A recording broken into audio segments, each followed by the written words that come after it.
What's up, everyone? How's it going? Welcome to my review for The Rip.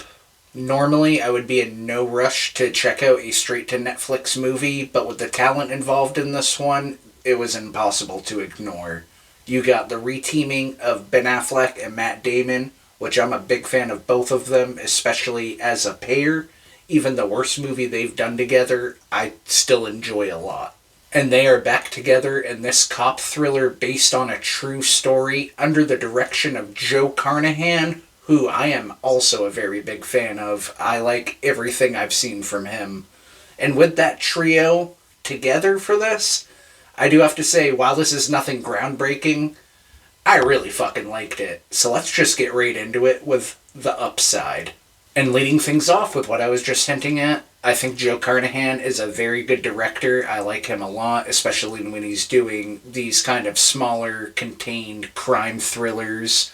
He's done things like Narc, Smokin' Aces, Cop Shop, all kind of within a similar vein, and this is another one that I think fits very well, and it's very well directed. Though my favorite from him is still The Grey with Liam Neeson. You've got a great cast who give really good performances. Ben Affleck and Matt Damon are both great here. They have great chemistry, obviously. It's not the usual type of movie you might expect from them with things like Good Will Hunting, The Last Duel, and Air.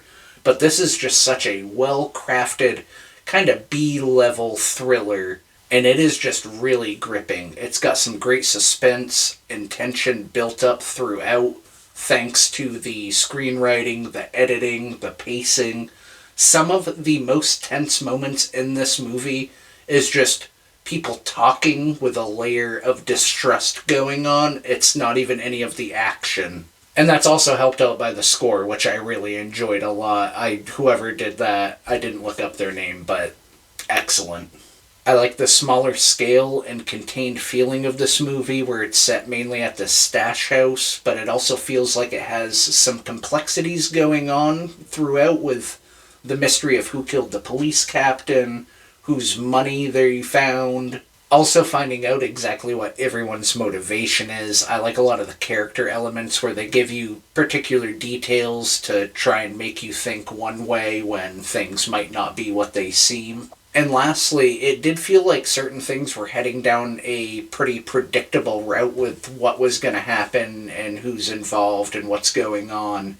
And I think the reveals after you leave the stash house were actually done really well and turned the whole thing on its head. I really enjoyed that.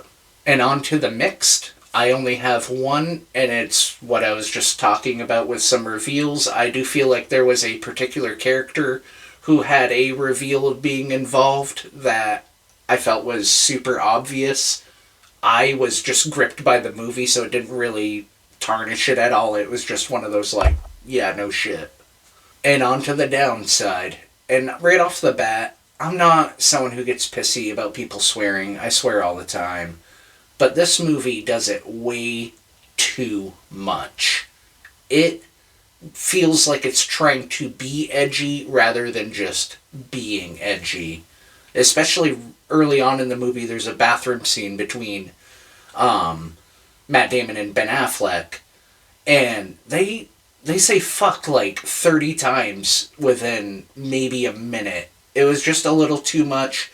It does get toned down a little bit after that, but it is present throughout the movie. And as I mentioned in the intro, when I said it was nothing groundbreaking, this is a movie that, despite its twists and turns it has in store, it does feel pretty familiar. And it also does feel a bit implausible at times with just the situation they're in, the neighborhood the house is in, how people are reacting, and it was just a little too much at times, but thankfully it wasn't. Like, that's not a heavy negative, that's kind of just me throwing that in there. Although I did enjoy the screenwriting aspect of this movie, I really don't like Netflix's method and approach to repeating the same points over and over again. As Matt Damon just recently stated on the Joe Rogan podcast, talking about you have to hammer the plot 3 or 4 times because people are on their phones. Well, for the people not on their phones, it does get a little bit grating when you're telling me something you've already told me multiple times. It's weird that the cartel is kind of built up as these brutal killers who you don't want to mess with, and they're going to murder everybody in that house if they don't leave.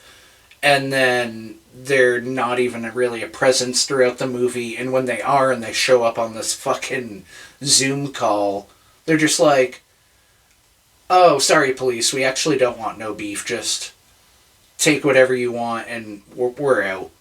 Peace. The very, very end of the movie, this isn't really a spoiler, with the kid on the beach, I felt like it was a bit too on the nose. If you haven't seen the movie, that's probably sounds pretty dumb, but for people who have seen the movie, you should know what I'm referring to. And lastly, I feel like this movie's a bit uneven. The first half was so good, full of great slow burn tension and suspense. But once they leave the stash house and the reveals start coming out, it kind of turns into more of a run-of-the-mill cop action thriller instead of the smaller, contained kind of character thriller going on. And I would have just preferred a more quiet thriller than the shoot-'em-up gunplay that we got. The first half, or not the first half, the first act had me intrigued. The second act had me just at the edge of my seat. I was so engaged. And the third act just felt like kind of a letdown. It doesn't taint the movie or anything. It just doesn't feel like it is the ending that this movie should have based on the first hour and a half of it. It was still solid throughout. It was just a little bit uneven. But that's it for the bottom line. This is a better than you would expect straight to Netflix original, despite the finale not quite living up to the momentum that the first half brought it. I think this was a damn fun and engaging thriller full of good performances, a nice little mystery going on, and some neat twists to go with it. It is a really good time. Thank you all so much for watching. Be sure to go down to the comments and let me know what you thought of the movie. If you were hesitant on watching it because it's a Netflix original, I would highly recommend you take the time to check it out. And if you made it this far, please be sure to like, share, subscribe, all that good stuff that helps the channel and the video grow. I really appreciate it. And until next time, stay safe.